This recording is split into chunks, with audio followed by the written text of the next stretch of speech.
کہ پارلیمنٹ اور عدلیہ کا جو ٹکراؤ ہے سر، اس سے ملک کو کیا فائدہ اور کیا نقصان ہوگا سر؟ دیکھیے، پارلیمنٹ اور عدلیہ کا جب بھی ٹکراؤ ہوگا اور ایسا ٹکراؤ جو آئین اور قانون کے مطابق نہیں ہے تو پھر ملک کا نقصان ہی ہوتا ہے.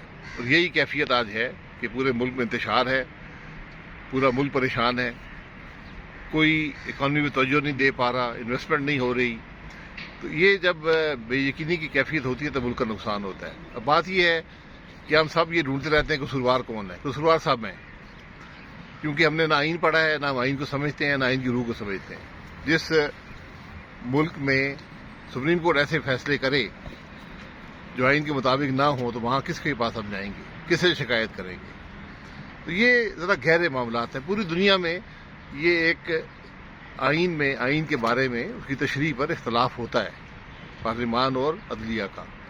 لیکن جو عدلیہ ہے یہ پارلیمان ہی بناتا ہے، یہی آئین پاس کرتا ہے، یہی عدلیہ کو بناتا ہے.